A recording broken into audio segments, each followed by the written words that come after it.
Meus queridos irmãos e irmãs, mais uma vez é com alegria que eu vos saúdo com a graça e a paz do Senhor Jesus. Convido a igreja para juntos abrirmos a nossa Bíblia na primeira carta de Paulo aos Coríntios.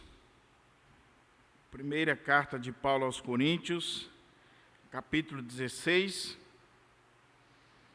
e nós vamos ler do verso 5 até o verso 12. 1 Coríntios 16, 5 ao 12. Estamos caminhando para o final desta série de exposições na carta de Paulo aos Coríntios. Já foram mais de 40 exposições. Se você perdeu algumas das exposições anteriores, você pode ir no canal da nossa igreja e ver a playlist lá com a série na Carta aos Coríntios.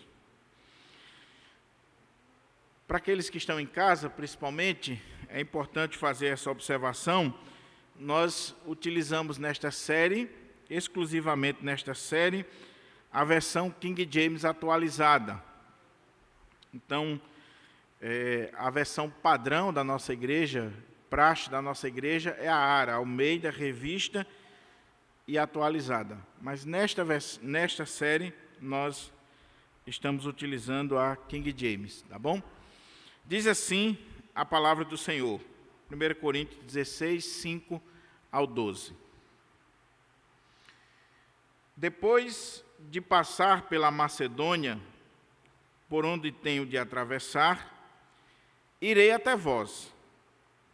Provavelmente eu permaneça convosco durante algum tempo, ou até mesmo passe o inverno entre vós, a fim de que possais cooperar comigo para onde quer que eu tenha de ir. Porquanto, desta vez, não vos quero ver apenas de passagem.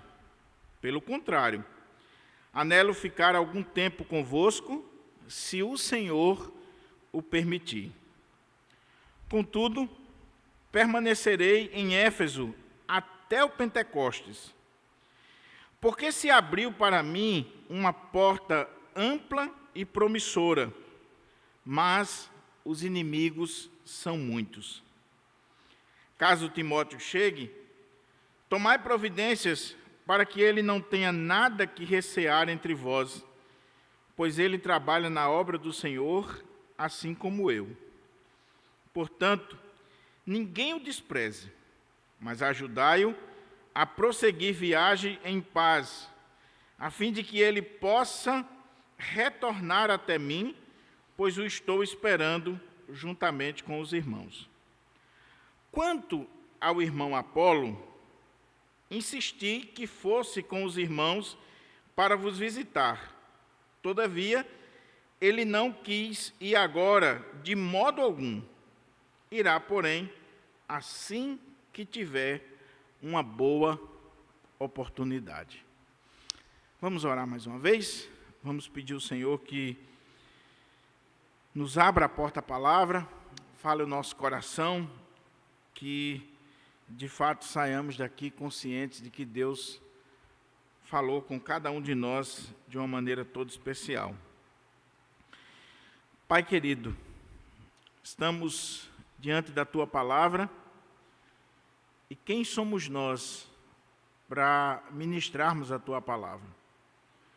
Somos pó e cinza, carentes da Tua graça, da Tua misericórdia, do discernimento e da iluminação do Teu Espírito Santo, para que possa compreender, interpretar, apreender aquilo que a Tua palavra nos ensina. Ó Pai, que este Espírito maravilhoso do Senhor, que inspirou o apóstolo Paulo, agora possa trazer luz ao nosso coração, discernimento, intrepidez à nossa alma, para que nós possamos contemplar as maravilhas da Tua lei.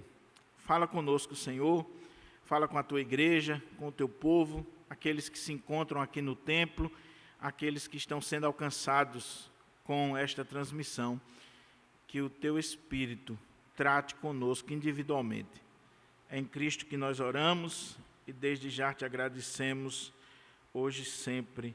Amém. Amém. O tema da mensagem nesta manhã é Diário de bordo do apóstolo Paulo. Diário de bordo do apóstolo Paulo. Esta é a penúltima mensagem desta série que estamos ministrando na carta aos Coríntios. Com certeza, aqueles que vêm acompanhando a série desde o início têm notado a importância, a relevância desta carta para a vida da igreja nos dias atuais. Eu tenho sido desafiado, encorajado, animado com a leitura, com a exposição desta carta tão preciosa. Pois nesta carta, Paulo tratou de assuntos importantíssimos para a vida da igreja. Paulo tratou sobre unidade, Paulo tratou sobre disciplina, Paulo tratou sobre a maneira como eu devo lidar com os meus irmãos. Paulo tratou aqui sobre família, casamento, divórcio, novo casamento, viuvez, celibato. Paulo tratou aqui sobre culto, sobre dons, sobre tantos assuntos que dizem respeito ao dia a dia da igreja, à vida da igreja. E agora nós estamos caminhando para o fim. E no capítulo 16, Paulo abriu este capítulo, que é o último capítulo da carta, falando sobre dinheiro, falando sobre a mordomia do nosso dinheiro, como é que nós devemos lidar com o dinheiro, sobretudo investindo na obra de Deus, investindo na vida dos santos que enfrentam necessidades. Mas aí, se nós olharmos o capítulo com mais vagar, nós vamos ver que Paulo está tratando aqui da mordomia do dinheiro, do tempo e dos nossos relacionamentos. Versículo 1 ao versículo 4, Paulo falou como é que nós devemos lidar com o dinheiro. Versículo 5 até o 12, necessariamente Paulo está falando como é que nós lidamos com o tempo, como é que nós planejamos a nossa vida. E do verso 13 até o verso 24, é claro que nos versos anteriores ele toca nesse ponto, mas ele vai tratar de forma muito clara como é que a igreja lida com os relacionamentos, as relações humanas no contexto da casa do Senhor. E aqui Paulo está revelando para nós o seu diário de bordo. O registro das suas viagens, do seu plano de viagem, o registro daquilo que ele intenta fazer, daquilo que ele deseja realizar. E confesso aos irmãos, quando eu li a primeira vez esse texto, eu fiquei pensando, o que eu vou tirar daqui? Quais são as lições? O que isso tem a ver com a nossa vida hoje? Paulo está relatando aqui os seus planos de viagem. É o seu diário de bordo. Mas o que eu tenho a ver com o diário de Paulo? O que eu tenho a ver com os planos de viagem de Paulo? O que isso implica na minha vida hoje? E é claro, meus irmãos, que como o texto é inspirado por Deus, é inspirado pelo Espírito Santo, nós podemos sim tirar lições para a nossa vida. Ele não está aqui por acaso. Paulo não está aqui simplesmente escrevendo um texto para vender livros. Não, Paulo está escrevendo, inspirado pelo Espírito Santo, tratando de uma realidade específica da igreja de Corinto e que tem sim implicações e aplicabilidade para a nossa vida. Então nós vamos olhar esse diário de bordo do apóstolo Paulo, nós vamos olhar para esse texto, para esse ponto aqui do capítulo 16, este parágrafo, e esperamos em Deus que nós possamos sair daqui nesta manhã com as lições que o Espírito Santo vai colocar no nosso coração, para que a gente possa colocar em prática na nossa vida. Primeira coisa que eu quero chamar a sua atenção é para os versos 5 a 7. Olha como é que Paulo fala aqui, versos 5 a 7, onde Paulo trata especificamente do seu plano. Ele está revelando o seu diário de bordo para aquela igreja. Depois de passar pela Macedônia, por onde tenho de atravessar, irei até vós. Provavelmente eu permaneça convosco durante algum tempo, ou até mesmo passe um inverno entre vós, a fim de que possais cooperar comigo para onde quer que eu tenha de ir. Porquanto, desta vez, não vos quero ver apenas de passagem, pelo contrário, anelo ficar algum tempo convosco, se o Senhor o permitir. Veja, meus irmãos, que coisa interessante. Nessa carta, como eu disse, Paulo tratou de muitos assuntos e tem momento aqui na carta que a temperatura subiu. Mas Paulo, ele não quer ficar pura e simplesmente por carta, no que diz respeito àquela igreja. Ele quer ir à igreja, ele quer visitar a igreja, ele quer tratar com esses irmãos cara a cara. Muitos diziam que Paulo era muito bom de carta. Paulo era bravo quando ele estava escrevendo. Mas, e pessoalmente? E se ele viesse pessoalmente? Será que ele iria ser do mesmo jeito?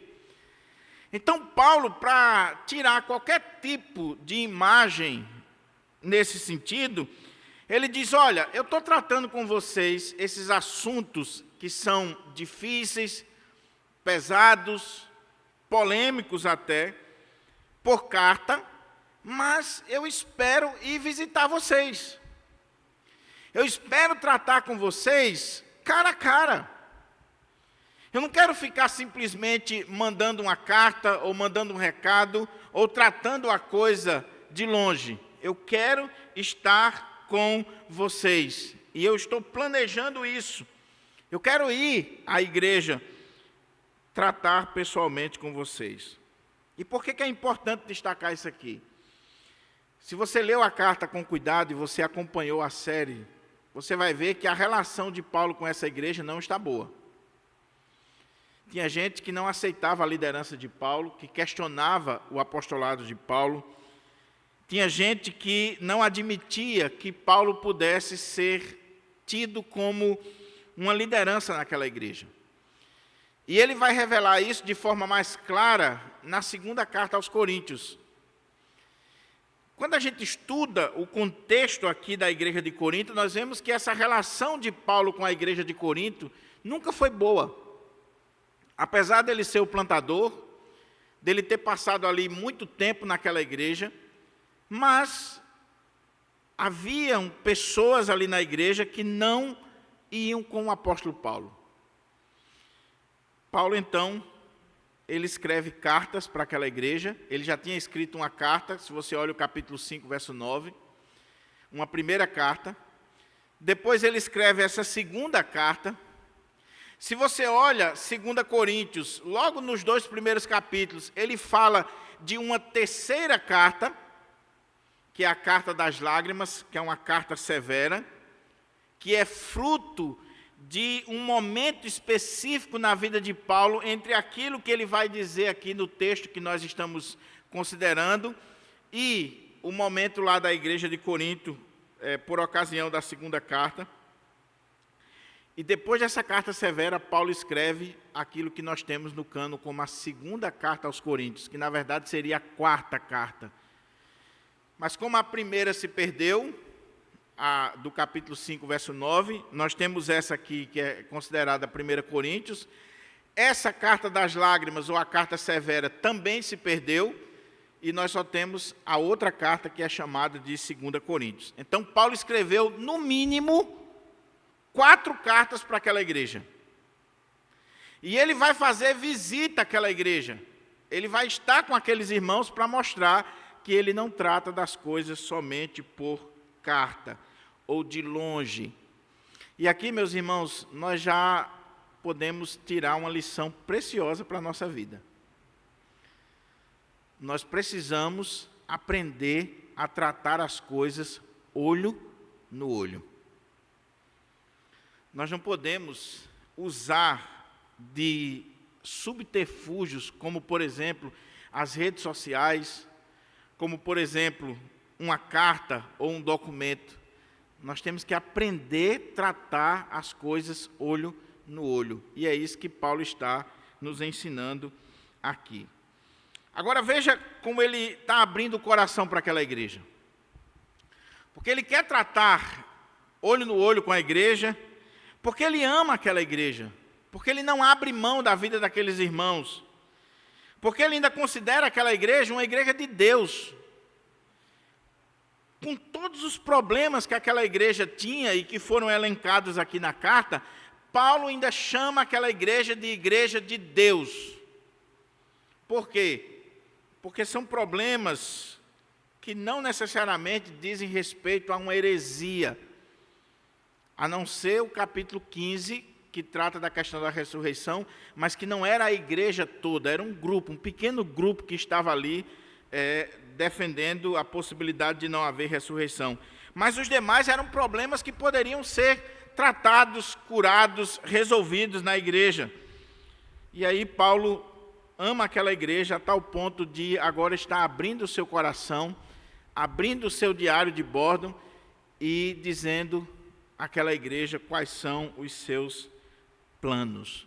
Qual é o plano de Paulo? O que está no coração de Paulo? Ele diz: depois de passar pela Macedônia, por onde eu tenho de atravessar, irei até vós. Provavelmente eu permaneça convosco durante algum tempo, ou até mesmo passe um inverno entre vós, a fim de que possais cooperar comigo para onde quer que eu tenha de ir. Porquanto desta vez não vos quero ver apenas de passagem, pelo contrário, anelo ficar algum tempo convosco, se o Senhor permitir. Ele está revelando o plano. Qual é o plano? Paulo está em Éfeso, conforme a gente vai ver no texto adiante. E lá de Éfeso, Paulo está escrevendo para a igreja de Corinto e está dizendo: irmãos, eu estou planejando uma viagem. Primeiro eu vou passar pela Macedônia. E depois que eu passar pela Macedônia, eu quero ir até vocês. Mas eu não quero simplesmente passar por aí. Eu não quero simplesmente fazer uma visita relâmpago. Eu quero passar um tempo com vocês.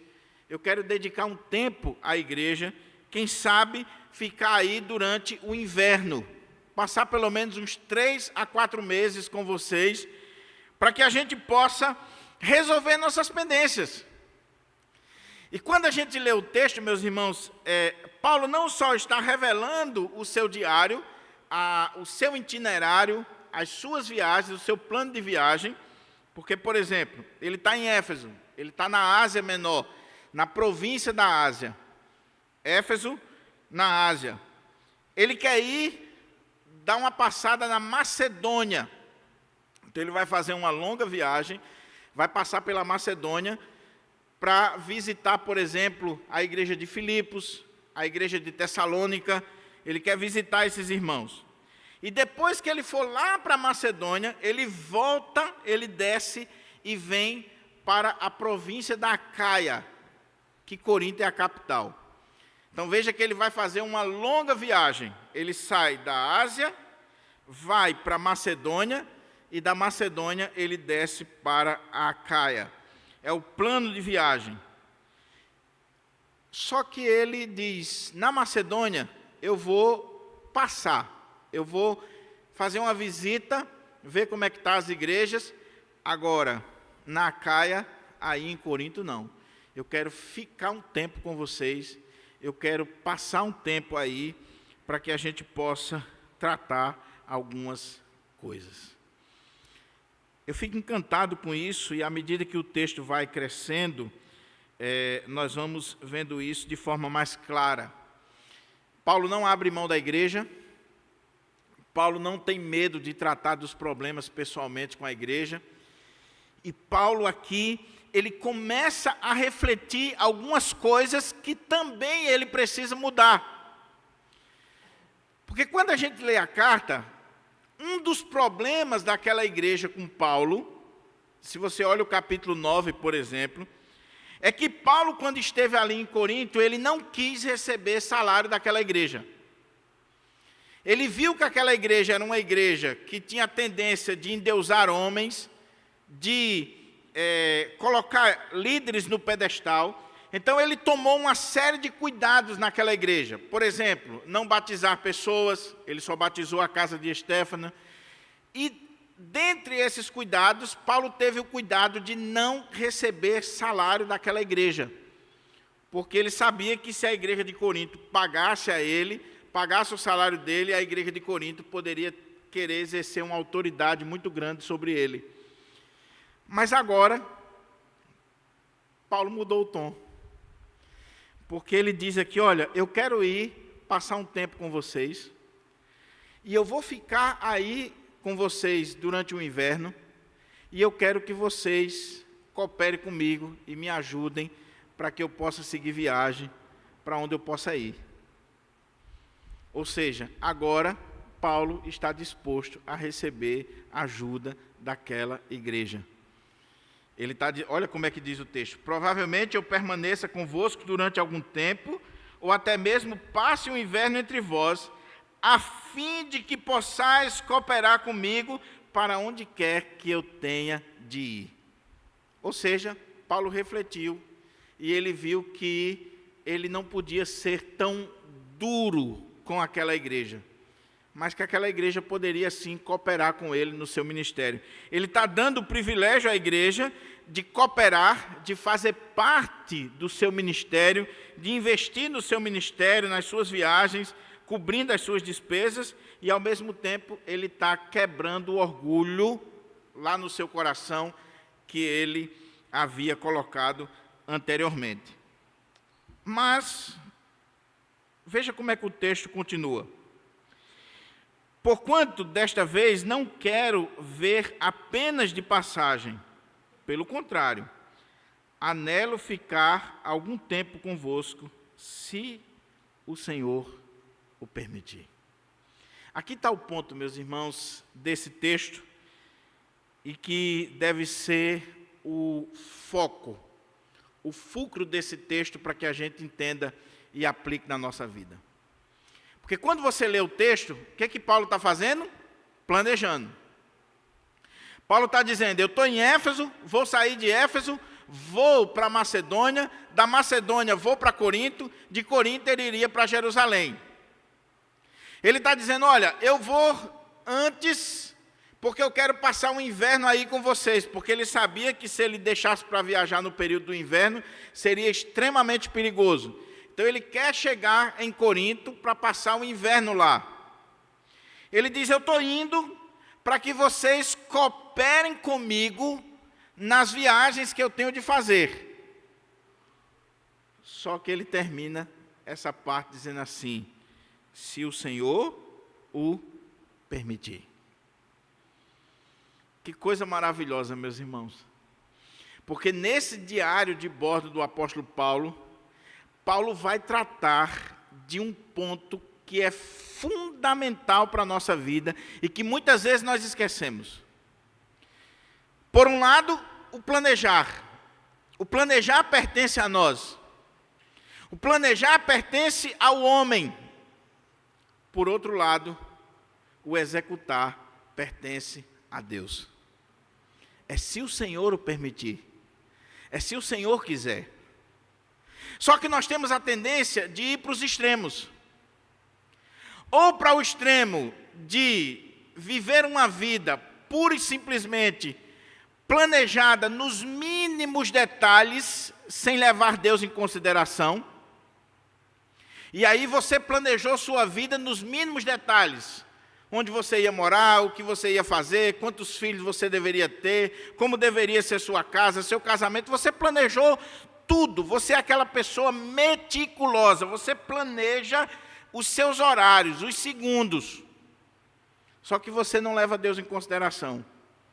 E quando o seu planejamento não sai como você queria, você se revolta até mesmo contra Deus. Por quê? Porque a coisa não saiu do jeito que você queria.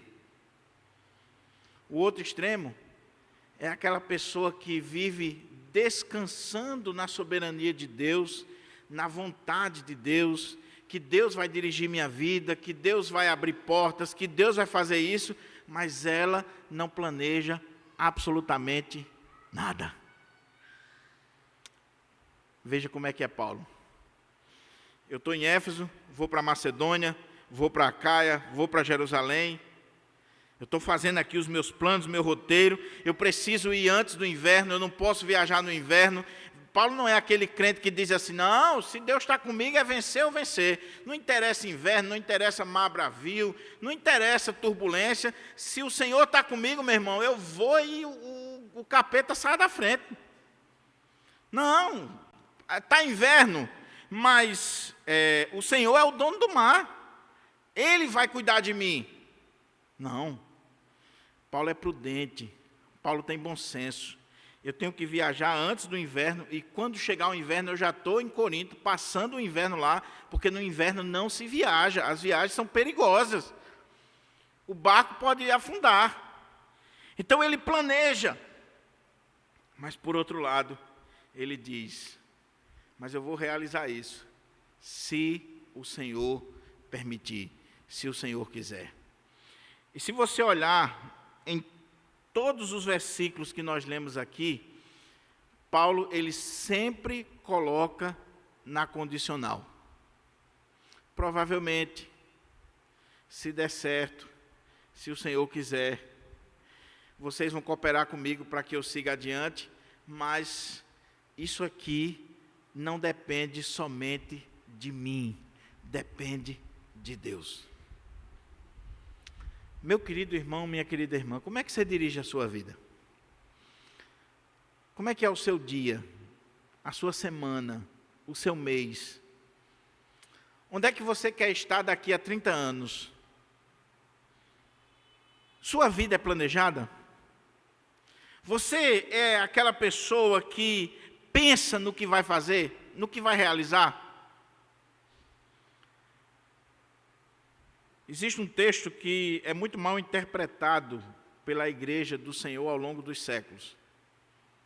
Provérbios 16:1. Do homem são as preparações do coração, ou os planos do coração, mas do Senhor a resposta certa dos lábios. Aí sabe o que os crentes dizem? Minha vida está nas mãos de Deus. Olha, o homem planeja, mas quem dá a resposta final é Deus. Mas se você olhar, meu irmão, o texto está exatamente dizendo que o planejar pertence a você. E se você não planeja, não culpe Deus pela sua desgraça, pela sua miséria, pela sua pobreza. O próprio livro de Provérbios vai dizer que uma das causas da pobreza na vida do homem é o homem não planejar. É viver a vida deitado numa rede, descansando o dia todo, e não planeja, não trabalha, não corre atrás, não é alguém que vive realmente esse aspecto da vida, que é você correr atrás das coisas. Então diz que a pobreza surpreende ele como um leão. Então, o que o texto de Provérbios está dizendo, e Paulo está trabalhando aqui, é planejar pertence ao homem. É você que tem que planejar, meu irmão. Não é um anjo, não é Deus. O Senhor não vai sentar na sua mesa. É você que tem que planejar a sua casa própria, a sua aposentadoria, a sua viagem, o seu dia a dia, a sua vida. Agora, não esquecer que aquilo ali, a resposta certa vem do Senhor. Se não saiu do jeito que você queria, glorifica a Deus. Você fez sua parte. Você planejou, você correu atrás, você estudou, você fez o concurso, você levou o currículo, você fez o que deveria fazer. Não saiu como deveria, mas você deu o seu melhor. Então glorifique a Deus. Ele sabe o que é melhor para você. Agora, se você não planejou, meu irmão, você, desculpa a expressão, você está sendo irresponsável e não venha querer colocar a culpa em Deus. Quando a gente olha, por exemplo, na segunda carta, capítulo 1 e principalmente o capítulo 2, você vai ver que o que Paulo está dizendo aqui, se o Senhor permitir, você vai ver que lá na segunda carta, não saiu como Paulo planejou. Paulo tinha dito, olha, eu vou sair de Éfeso, vou passar na Macedônia, depois vou a Corinto, e daí vocês vão cooperar comigo, vão me ajudar e eu vou seguir viagem. Quando você olha o capítulo 2 de 2 Coríntios, você vai ver que a igreja de Corinto está tendo um problema seríssimo com Paulo, porque estão dizendo que Paulo não tem palavra. E o contexto lá do capítulo 1 e capítulo 2 de 2 Coríntios é que Paulo não conseguiu fazer o que ele está dizendo aqui. Ele não conseguiu ir a Corinto nesse contexto, nesse período. E a igreja disse assim, Paulo está dizendo uma coisa e fazendo outra. Paulo não tem palavra, porque aquela igreja, apesar de Paulo dizer, se o Senhor quiser, se o Senhor permitir, se for da vontade do Senhor, aquela igreja que já estava inflamada com Paulo, aproveitou essa situação para dizer assim, você disse que vinha e você não veio. Por quê?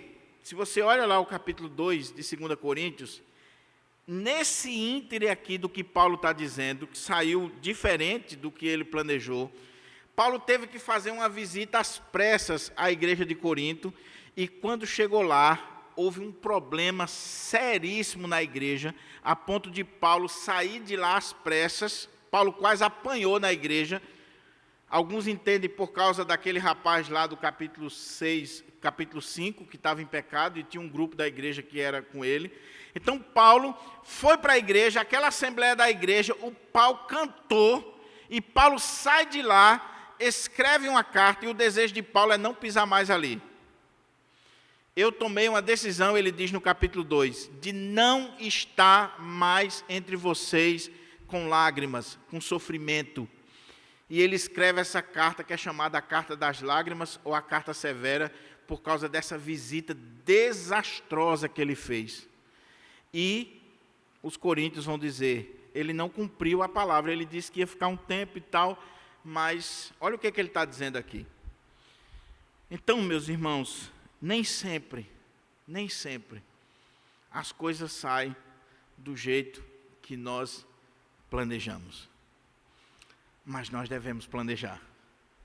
Nós devemos pedir a Deus graça, sabedoria, entendimento. Deus lhe deu um cérebro, Deus lhe deu uma mente para você planejar a sua vida. Eu gosto muito de uma frase de Dr. Ben Carson, que ele diz assim, daqui a 5 anos, você será a mesma pessoa, exceto pelos livros que você leu e os amigos que você fez. Eu posso encontrar você daqui a 5 anos, meu irmão, e você vai estar diferente, dependendo desses 2 aspectos na vida. É claro, se Deus permitir, se Deus quiser, a soberania de Deus. Mas o ponto aqui é, em 5 anos, a sua vida pode estar completamente diferente, por causa dos relacionamentos e por causa do conhecimento que você buscou.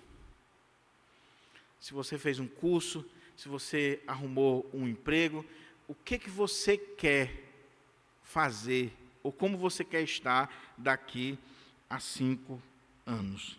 Então Paulo diz, olha, igreja de Corinto, está aqui o meu diário, eu tenho um diário, eu tenho um planejamento, eu sei o que eu quero da minha vida, eu sei como é que está o meu dia a dia, eu sei aonde eu quero chegar, mas eu submeto tudo isso à vontade soberana de Deus. É se o Senhor permitir, é se Deus quiser, como diz a carta de Tiago, lá no capítulo 4, Tiago diz, olha, vocês que dizem, hoje ou amanhã iremos à cidade tal, lá passaremos um ano, negociaremos, teremos lucro. Ele diz, se o Senhor quiser, faremos isto ou aquilo. É se o Senhor quiser. Agora,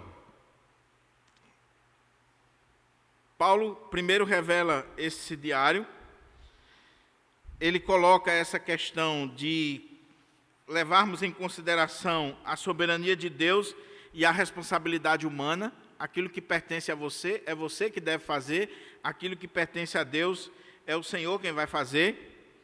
E agora Paulo vai mostrar algo extraordinário para aquela igreja. Porque ele falou do plano de viagem, mas ele agora vai dizer por que ele não vai nesse instante. O que estava acontecendo em Éfeso? O que estava havendo na vida de Paulo que ele não poderia ir agora, de imediato, para Corinto? Olha como é que ele diz. Contudo, permanecerei em Éfeso até o Pentecostes, porque se abriu para mim uma porta ampla e promissora, mas os inimigos são muitos. Paulo está dizendo para aquela igreja de Corinto, eu já tenho o meu itinerário, o meu diário de bordo, eu já estou planejando. Eu vou estar com vocês. Eu quero passar o inverno com vocês. Se o Senhor permitir, eu quero estar aí com vocês. Mas, contudo, eu não vou agora, porque eu preciso permanecer em Éfeso até o Pentecostes. Aquela festa maravilhosa, tradicional dos judeus. Ele diz, eu quero ficar até o Pentecostes. Por que Paulo queria ficar em Éfeso? Ele está em Éfeso escrevendo para a igreja de Corinto. Por duas razões que ele coloca aqui, que chamam muito a nossa atenção. Primeiro, contudo, permanecerei em Éfeso até o Pentecostes, porque se abriu para mim uma porta ampla e promissora para a pregação do Evangelho. Paulo está dizendo, olha, eu estou em Éfeso. Vocês sabem que eu estou aqui em Éfeso e ele demorou um bom tempo em Éfeso, pelo menos 3 anos. E lá em Éfeso, Deus fez coisas extraordinárias a partir do ministério de Paulo. Leia, por exemplo, o capítulo 19 e 20 de Atos. Diz lá em Atos que a palavra de Deus crescia e se fortalecia em Éfeso, a ponto de toda a província da Ásia ser evangelizada. De Éfeso, Paulo vai plantar igrejas em toda a província da Ásia. Uma porta grande, promissora. Deus está usando o apóstolo Paulo. Deus está abrindo as portas, escancarando as portas para o Evangelho. Igrejas estão sendo plantadas em Éfeso, em Colossos, em Hierápolis, em Laodiceia. Toda a província da Ásia está sendo evangelizada a partir de Éfeso. Deus está fazendo algo extraordinário. Se você olha lá, por exemplo, no texto de Atos, você vai ver que as pessoas se convertiam, traziam os seus livros de magia, traziam aquelas coisas do ocultismo, né? E a ciência e a arqueologia já descobriu que Éfeso era um grande centro de ocultismo, de feitiçaria. As pessoas traziam o montante ali dos livros de feitiçaria, se fosse hoje, eram dólares, milhões de dólares, dos livros que foram queimados. Que obra extraordinária. Imagina aí, um pastor chega numa igreja, e aí ele começa a pregar o Evangelho, e em menos de 3 anos, não só aquela igreja está pipocando, está cheia de gente, como a região, o estado, está sendo evangelizado a partir daquela igreja. Uma porta grande. E aí Paulo diz, eu não posso sair daqui agora porque uma porta grande se me abriu. Mas ele diz, olha como é que o texto diz, contudo permanecerei em Éfeso até o Pentecostes, porque se abriu para mim uma porta ampla e promissora, mas os inimigos são muitos. Puxa vida. Não era para o relato ficar só no positivo? A Ásia sendo evangelizada, a palavra do Senhor progredindo, curas, milagres, gente se convertendo. Aí Paulo diz, mas existe muitos adversários, muitos inimigos, existe gente que está se levantando. Leia o capítulo 19 de Atos. Quando a palavra de Deus começou a crescer ali em Éfeso, e aí tinha aqueles vendedores dos nichos da deusa Diana, que estavam perdendo clientes, não estavam conseguindo mais vender os nichos, as imagens da deusa Diana, dos Efésios, e aí eles juntaram lá o sindicato dos santeiros lá, foram para a autoridade romana da cidade, levantaram lá um monte de pessoas, de acusações. O negócio foi feio contra o apóstolo Paulo, porque mexeu no bolso, meu irmão, a coisa complica. A coisa complica. Paulo estava pregando o evangelho, a palavra de Deus estava prosperando, mas à medida que o evangelho foi se expandindo, foi mexendo com gente grande, poderosa, mexeu com a economia da cidade. Veja quando acontece um avivamento. Um verdadeiro avivamento, quando acontece numa cidade, num estado, num país, ele abala todas as estruturas daquela região. É gente se convertendo, é gente abrindo mão do ocultismo, da feitiçaria, da cachaça, da vida promíscua, e isso vai impactar na própria economia daquela região. E aí o sindicato dos santeiros vão se levantar contra Paulo, e se você lembra, Paulo disse assim, eu lutei com feras em Éfeso. Que os estudiosos se dividem, se Paulo chegou a ser preso em Éfeso e colocado numa arena com leões, porque é a expressão que ele utiliza, se isso foi literalmente ele saiu vitorioso, ou se ele está usando uma metáfora para dizer assim, eu lutei com gente perigosíssima em Éfeso, gente que queria tirar minha vida, destruir minha vida, gente que se levantou contra mim. O que o texto está dizendo para mim e você, meu irmão? Está tudo de vento em popa na sua vida? Está tudo dando certo? Você está prosperando? Você está vendo a mão de Deus agindo? Você está vendo as portas se abrindo diante de você? Meu irmão, não relaxe não, porque vem adversários. Vem inimigos. Não relaxe na sua vida espiritual. Lembre-se que você vive numa batalha espiritual constante, sem tréguas. Então está tudo de vento em popa. Por favor, não descanse, não relaxe, porque inimigos vão aparecer, querendo você ou não. Paulo disse, olha, uma porta grande abriu, e se fosse hoje com as lentes, né, da teologia da prosperidade, se Deus abriu uma porta grande, meu irmão, não tem inimigo, não tem nada, pode ir, que é só bênção, meu irmão. Não, uma porta grande se me abriu, promissora, ampla, mas tem muitos adversários, inimigos, gente pronta a tirar a minha própria vida. Mas o ponto aqui, meus irmãos, e eu confesso a vocês que esse texto falou muito no meu coração, e com certeza fala muito ao coração dos pastores, dos presbíteros, da liderança da igreja principalmente. Por quê? Quase todos os comentaristas que eu li desse texto, eles destacam um ponto aqui que é fundamental, sobretudo para a liderança da igreja. Porque o que acontece com nós, os líderes?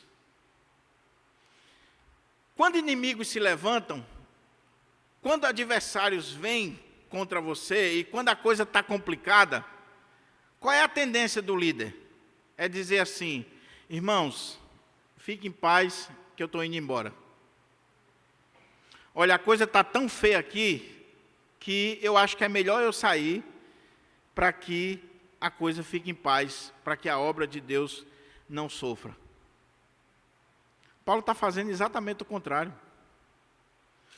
Paulo está dizendo, irmãos, Deus abriu uma porta tão grande, tão promissora, que eu não posso ir. E eu não posso ir, não é só porque Deus abriu a porta, eu não posso ir porque tem muitos inimigos. Não é hora de sair. Não é hora de cair fora. Havia inimigos em Éfeso? Havia. Paulo deveria ficar lá, correndo o risco da sua própria vida, mas só sair quando ele tivesse consciência que Deus estava mandando ele ir embora. E, meus irmãos, isso aqui é tão desafiador para nós, os pastores. Para nós que somos líderes. Porque, como eu disse, nós temos a tendência de, na hora da crise, na hora do revanche, na hora dos inimigos, nós abrirmos mão e irmos para outra cidade. Eu vou reconstruir minha vida em outra cidade, eu vou para outra igreja, eu vou para outro estado, eu vou para outro lugar, porque aqui eu já estou com muito inimigo.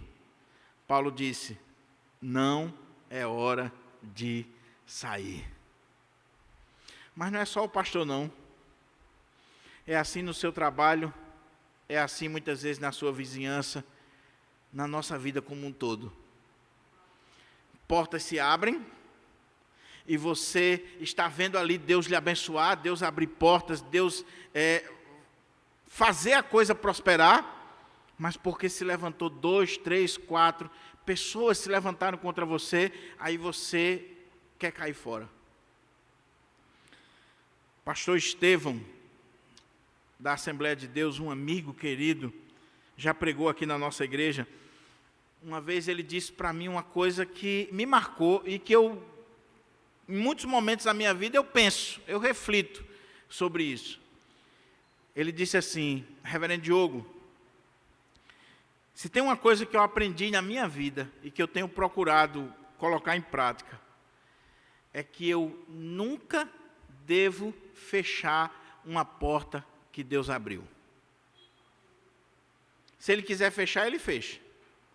Agora, eu, de minha parte, por livre e espontânea vontade, fechar a porta que Deus abriu, não. O que ele estava dizendo? Eu pedi para sair da igreja? Nunca. Eu abri mão de um trabalho? Nunca. Agora, se o Senhor fechar a porta, se o Senhor, através da Assembleia da Igreja, se o Senhor, através de uma autoridade superior, me tirar dali, aí eu vou entender que chegou o tempo de Deus. Agora, eu, de minha parte, fechar uma porta que Deus abriu, eu não acho que seja o correto. E não é o correto. Então, meu querido irmão, Deus te colocou aonde? Deus tem usado você onde? Quais são as portas que Deus tem aberto para você nesta cidade? O que Deus tem feito na sua vida? Não é só, nós não estamos tratando aqui só de ministério pastoral, não. O exemplo é de um pastor, e eu tenho que aplicar para a minha vida, os presbíteros, diáconos, pastores que possam estar assistindo. Mas você, Deus te colocou onde? E como é que está seu coração? Tem oposição lá? Tem? Graças a Deus, você não é melhor do que Paulo, nem é melhor do que Jesus. Sempre nós teremos oposição. Tem gente que nos odeia de graça. Tem gente que não vai com a nossa voz, não vai com a nossa cara, não vai com a nossa maneira de se vestir. Paciência. Muitas vezes você tem inimigo de graça, você não fez nada, mas você tem inimigos. Outras vezes é culpa sua. Mas o ponto aqui é, não feche a porta que Deus abriu. É uma porta larga, promissora, é uma bênção que Deus está fazendo no seu ministério, na sua vida, na sua vocação, no seu trabalho, lá na escola, lá na empresa, lá no órgão público. Deus colocou você ali, não tenha dúvida, Satanás vai mandar gente para te perturbar, para te tentar, para derrubar você, vai caluniar, vai fazer de tudo, mas faça como o apóstolo Paulo, eu estou aqui e eu não vou sair agora. Não vou sair agora. E eram feras, eram acusações, era gente que estava levando as autoridades da cidade a, quem sabe, prender o apóstolo Paulo e, quem sabe, tirar-lhe a própria vida. Mas Paulo diz, não faça isso. Eu lembro aqui do caso de Neemias. Neemias está fazendo uma grande obra. Neemias está reconstruindo os muros de Jerusalém. Neemias está ali como um homem de Deus, fazendo a obra de Deus, motivando aquele povo, reconstruindo aquele povo. Mas ele diz, porém muitos inimigos se levantaram. E eles mandavam cartas, eles faziam acusações, eles criaram inúmeros expedientes para barrar a obra do Senhor, para paralisar Neemias, para fazer Neemias cair fora. E Neemias disse, não, não e não. Chega ao ponto de eles mandarem carta, um embaixado, olha, queremos falar com você. Neemias diz, eu estou fazendo uma grande obra, não posso parar para dar satisfação a vocês não. Faça isso, meu querido. Aplique isso para a sua vida, aplique isso para o seu coração. A porta que Deus abriu, Ele é quem deve fechar, não você, não você. A outra coisa que esse texto coloca para nós interessante, primeiro Paulo revelou o diário de bordo, o plano de viagem. E o plano nós devemos fazer, mas a resposta é de Deus. Segundo, ele coloca essa justificativa dele permanecer em Éfeso, dele ficar em Éfeso mais um tempo. Ele vai permanecer ali por causa da obra do Senhor, pelo que o Senhor está fazendo, e ele vai permanecer ali porque tem muitos inimigos, tem muita coisa ainda que precisa ser feita, então ele não pode sair assim de qualquer jeito. Ele não pode sair. Mas terceira coisa, Paulo vai recomendar Timóteo à igreja de Corinto. Ele diz assim, caso Timóteo chegue, tomai providências para que ele não tenha receio, não tenha nada que recear estar entre vós, pois trabalha na obra do Senhor, assim como eu. Portanto, ninguém o despreze, mas ajudai-o a prosseguir viagem em paz, a fim de que ele possa tornar até mim, pois o estou esperando juntamente com os irmãos. Olha que coisa maravilhosa. Paulo disse, eu vou estar com vocês, mas eu preciso passar um tempo em Éfeso para resolver essas questões aqui e continuar fazendo a obra do Senhor. Mas Timóteo está indo. Aqui tem um problema de tradução, porque se você olha o capítulo 4, Timóteo já foi enviado. E o texto grego aqui diz, se Timóteo chegar aí, se Timóteo for. Então, há uma discussão aqui, como é que pode? Lá no capítulo 4, 17, 19, Paulo está falando desse desejo de ir e já enviou Timóteo.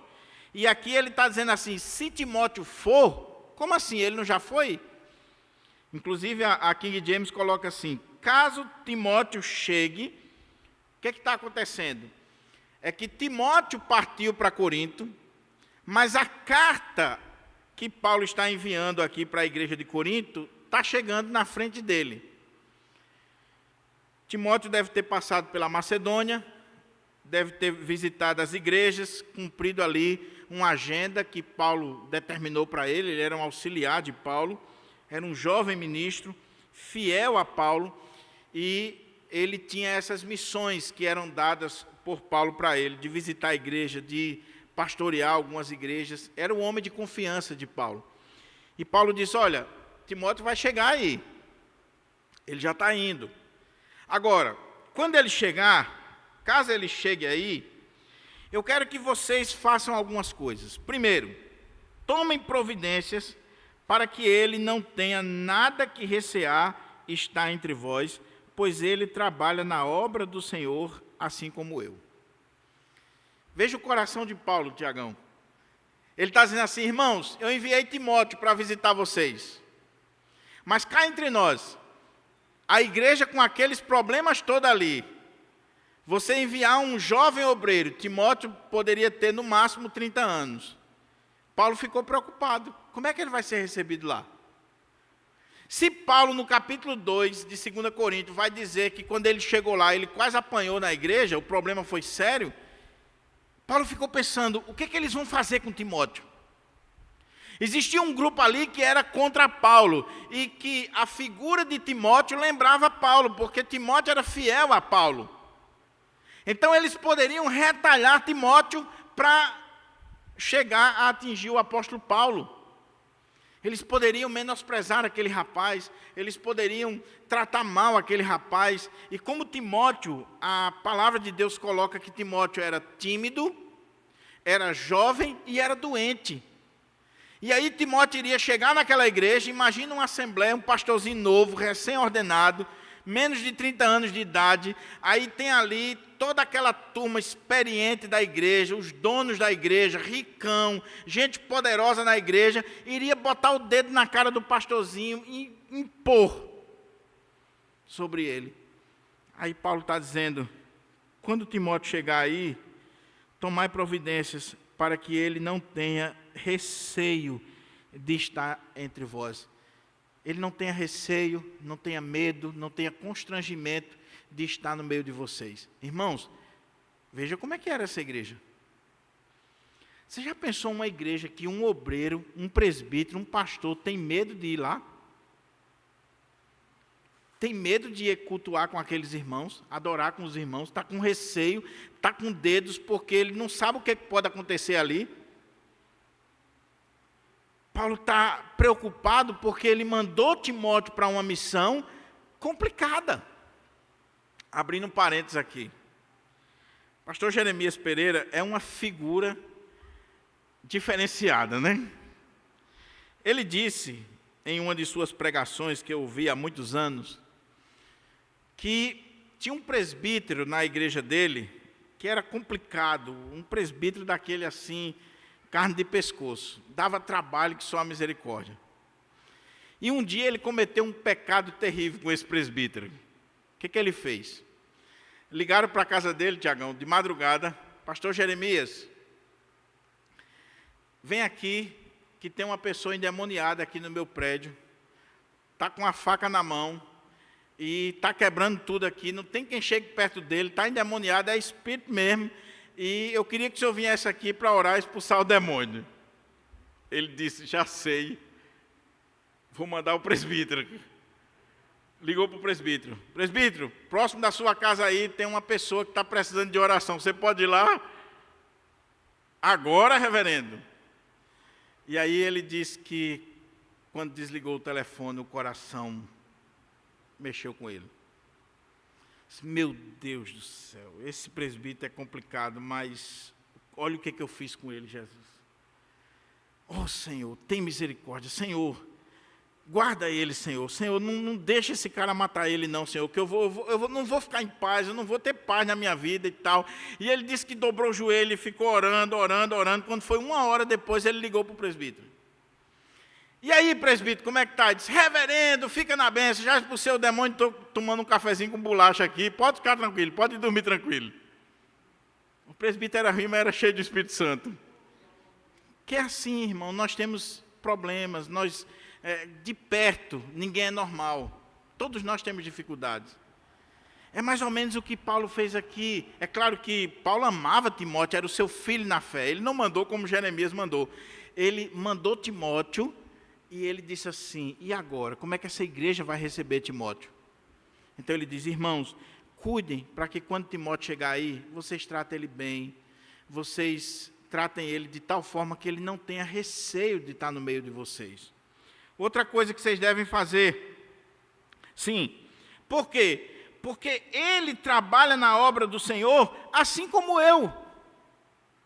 O que Paulo está dizendo é, igreja de Corinto, se vocês têm um pouquinho de respeito por mim, se ainda resta, pelo fato de eu trabalhar na obra do Senhor, vocês também têm que respeitar Timóteo, apesar dele não ser apóstolo, dele não ser um pastor experiente como eu, não ter a mesma idade que eu tenho, mas ele trabalha no Senhor, na obra do Senhor, igual a mim.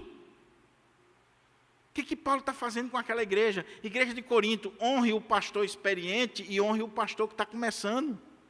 Igreja de Corinto, honre o pastor de cabelo branco, mas honre aquele pastorzinho que está começando agora, que está iniciando o ministério, porque a igreja tem a tendência de olhar para o reverendo mais antigo, o reverendo mais experiente, o doutor, e valorizá-lo. respeitá-lo, e o outro não. A igreja tem a tendência de olhar para um presbítero mais velho, mais experiente, já com a vida estruturada, e ter um respeito por ele. E quando o presbítero é jovem, é claro que ele tem que saber se colocar no seu devido lugar e conquistar a liderança da igreja, mas a igreja tem a tendência de olhar para um presbítero mais jovem e não respeitá-lo como deveria. Ele é uma autoridade, ele trabalha na obra do Senhor, assim como o pastor mais velho. Paulo, que grandeza do coração deste homem, ele está dizendo assim: igreja, eu trabalho na obra do Senhor, ele também, então, assim como eu devo ser respeitado, ele deve ser respeitado, ele deve ser honrado. A igreja precisa aprender isso.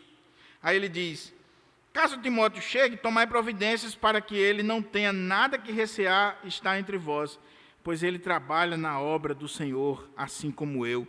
Ele não é melhor do que eu, nem eu sou melhor do que ele. Nós somos apenas servos na obra do Senhor. Portanto, ninguém o despreze.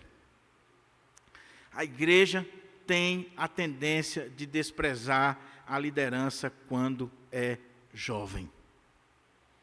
E principalmente quando é um jovem assim como Timóteo, doente, tímido, sem muita expressão, aquela pessoa introvertida, aí é que a igreja tem a tendência de menosprezar.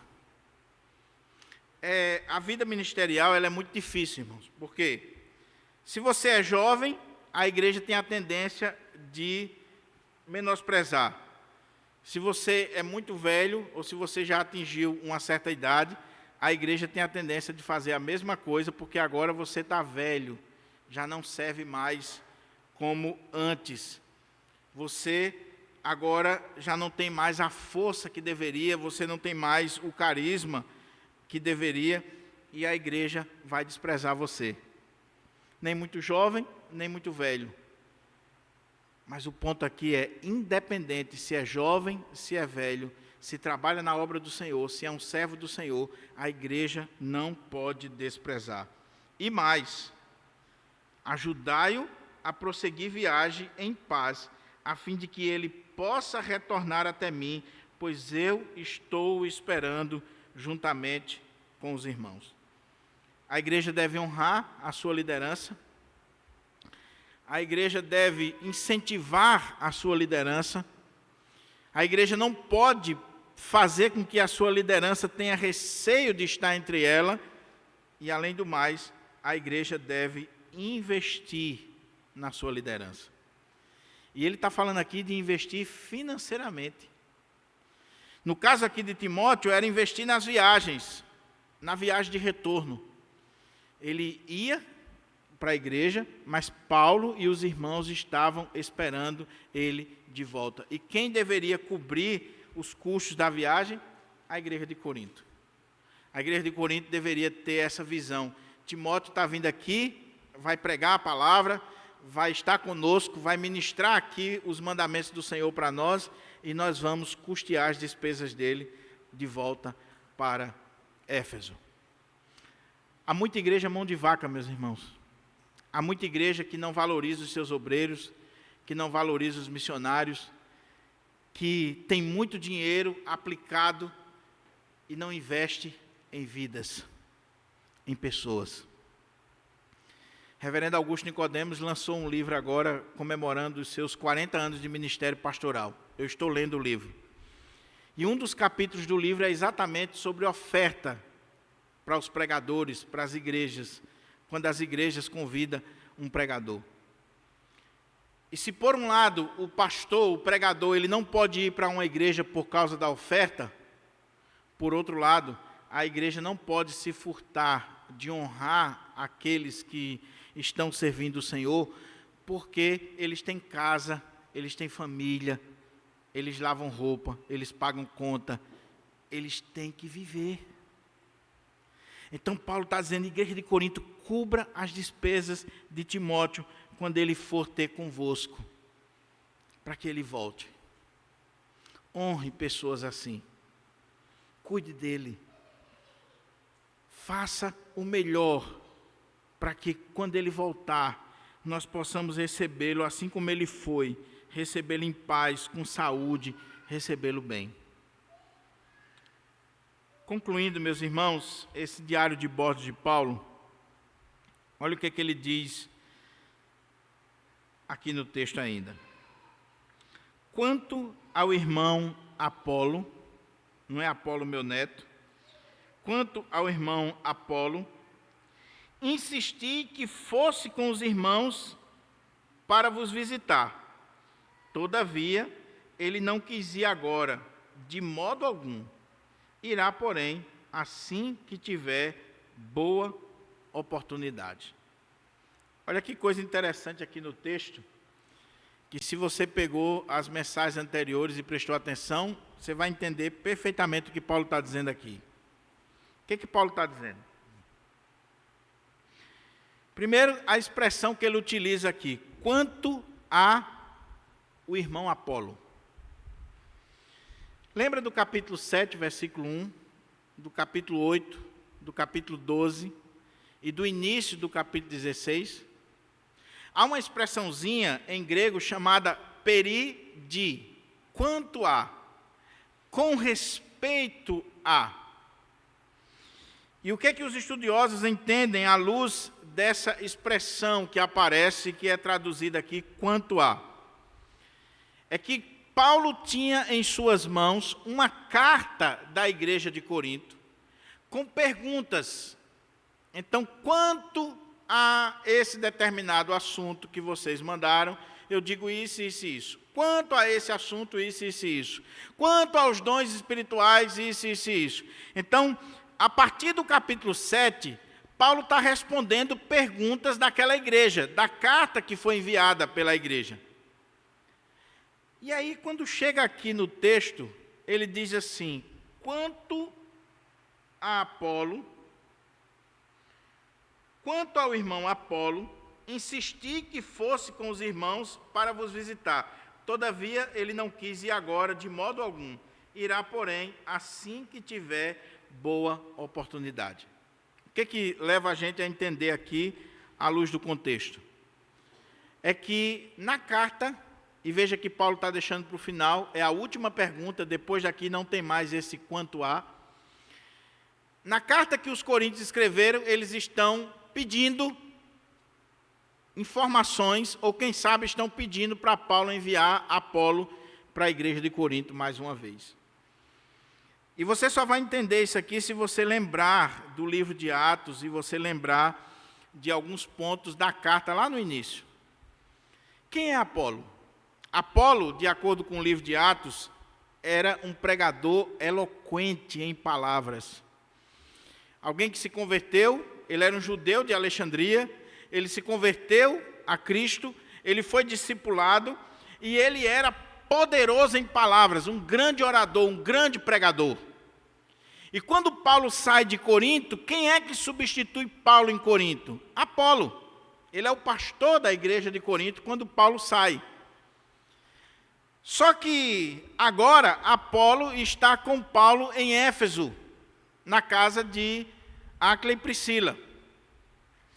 E aí a igreja de Corinto manda essa carta para Paulo com as perguntas, e o que dá a entender aqui no texto, pelo menos a maioria dos exegetas reformados entendem assim, é que a igreja está dizendo assim, Paulo, manda Apolo para cá de volta.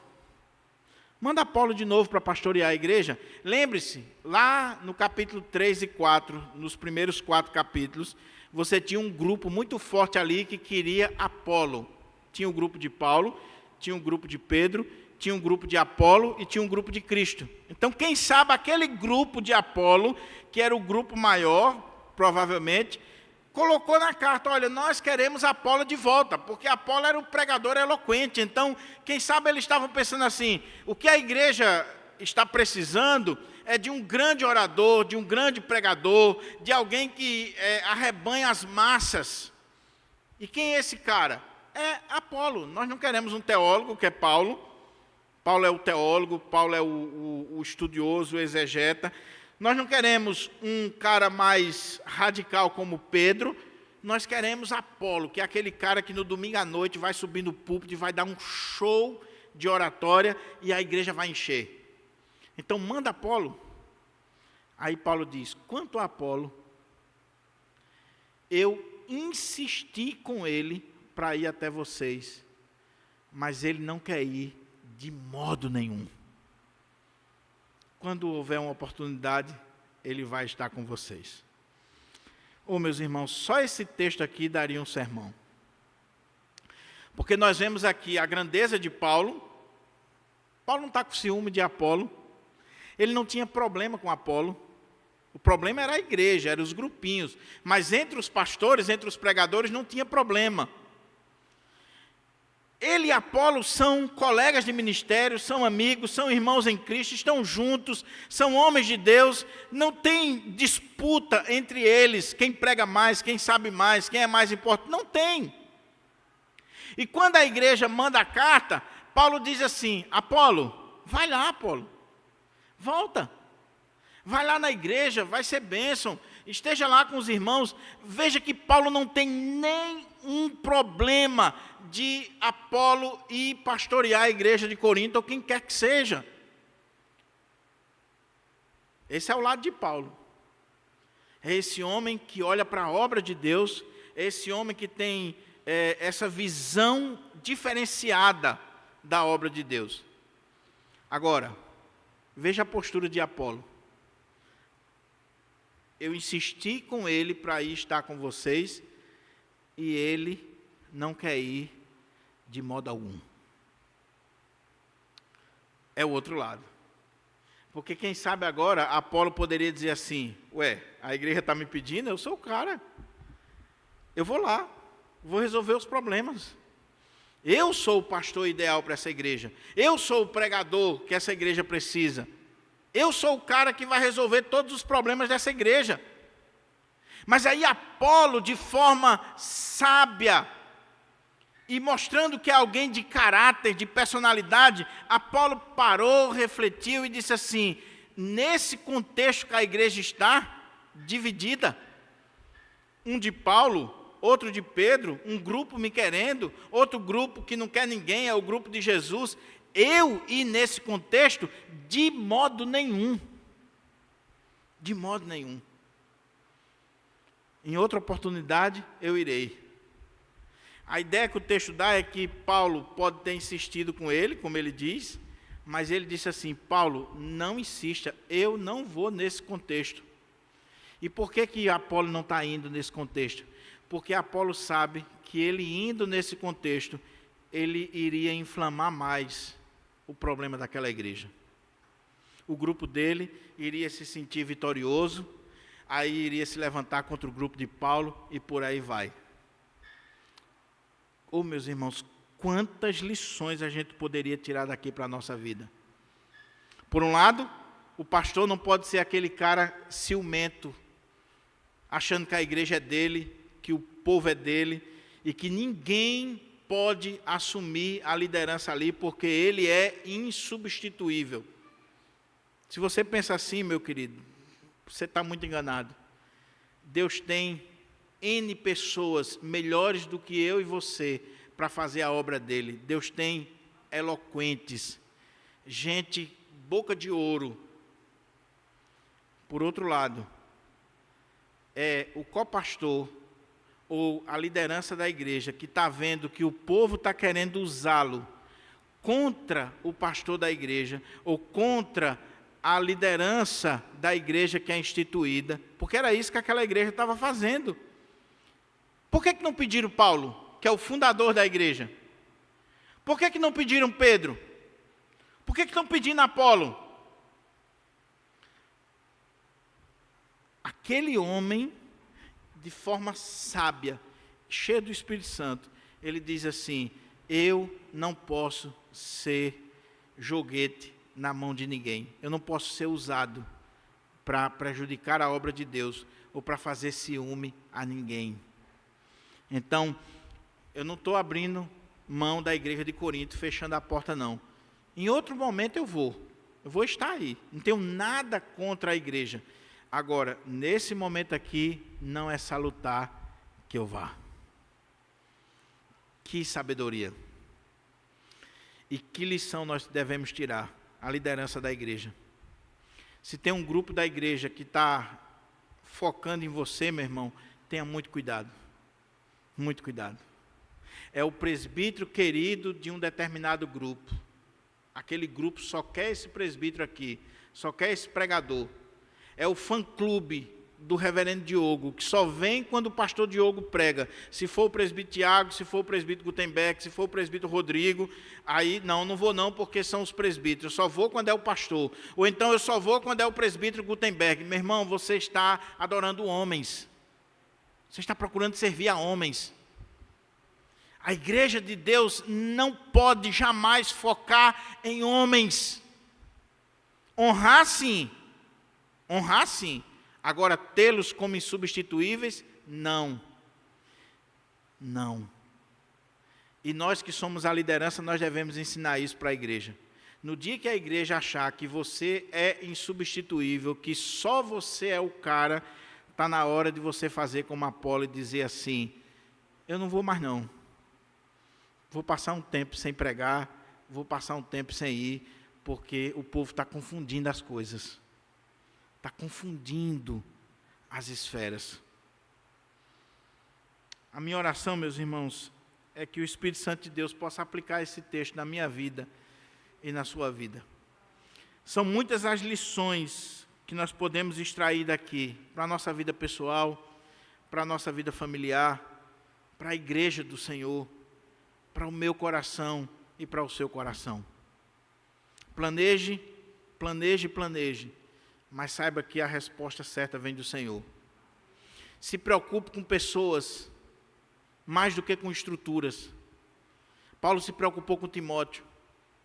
Paulo estava ansioso de que Timóteo voltasse para saber como é que estava ele. A igreja do Senhor, lembre-se, se preocupe com a sua liderança. Os seus diáconos, os seus presbíteros, os seus pastores, aqueles que ministram a palavra de Deus. E se preocupar aqui é não só orar, mas investir na vida deles. Investir, se possível, financeiramente. Investir. Trate com respeito, trate com carinho, trate com honra, não despreze. Ele acabou de ser ordenado, não interessa, ele é presbítero como o outro, ele é pastor como o outro tem 50 anos de ministério, ele foi ordenado agora, é pastor do mesmo jeito, trabalha na obra do Senhor, faz a obra do Senhor. E a outra coisa, não adore homens. Não, tem que ser Apolo.